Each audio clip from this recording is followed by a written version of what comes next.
Where's Jim Harbaugh today? It's your Maize and Blue review update for Wednesday, January the 17th.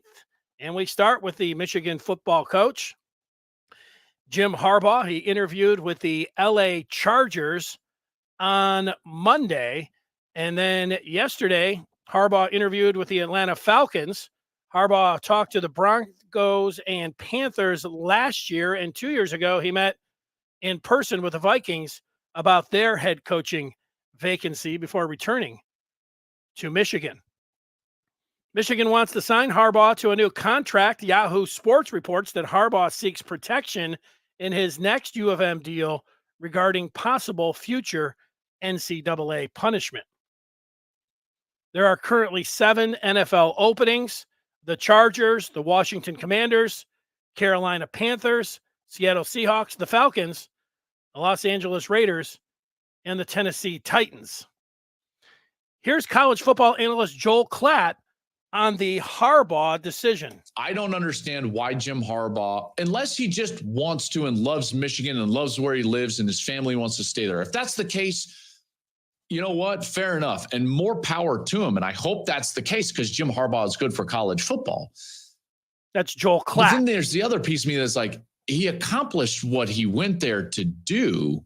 And why would you want to deal with the NCAA if you're Jim Harbaugh? That's Joel Klatt.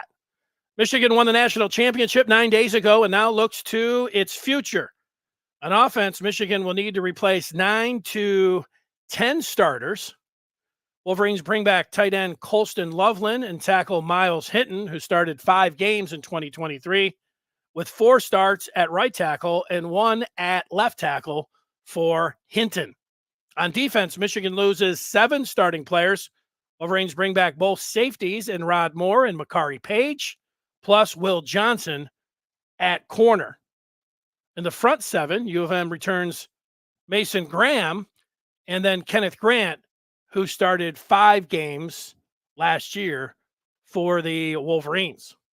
Here's the Michigan football recruiting update. The Wolverines signed 27 players in the early 2024 signing period. The 24 class is ranked number 13 overall by Rivals.com. Michigan has recently had an addition and subtraction for its 2025 recruiting class. 4-star tight end Eli Owens is the add. Owens is from Alcoa, Tennessee, has offers from Alabama, OSU, and Tennessee. The loss is DB prospect Chris Ewald Jr. out of Florida. He decommitted this week from the Maize and Blue.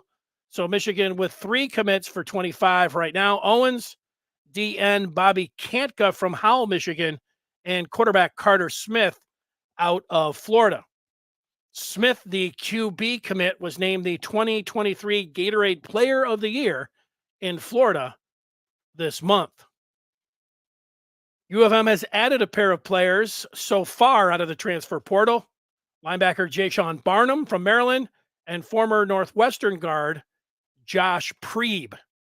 In other portal news, Michigan hosted former Northwestern DB Rod Hurd 2 weeks ago, and then Hurd committed to Notre Dame last week. Michigan also hosted wideout Jamal Banks from Wake Forest in the past couple of weeks, and Banks committed to play at Nebraska late last week.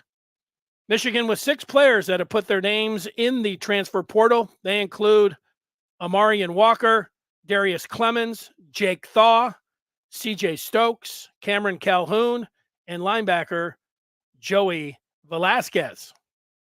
Stokes lands with former Michigan analyst Biff Poggi at Charlotte, and Clemens heads back to the Northwest to play for Oregon State. And Walker today, according to reports, indicates that he's going to Ole Miss. The Michigan basketball team snapped its 5-game losing streak with a win over Ohio State back on Monday.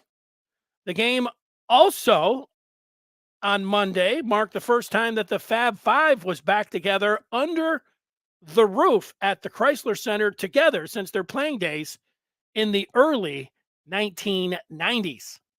Michigan returns to the hardwood tomorrow night at number 14 Illinois.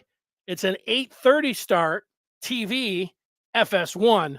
Michigan basketball postgame live here on the Maize and Blue Review following the game. That's the latest on Michigan. Stay tuned for Good Afternoon Michigan football at the top of the hour. And for the latest on U of M, go to the MaizeandBlueReview.com or Michigan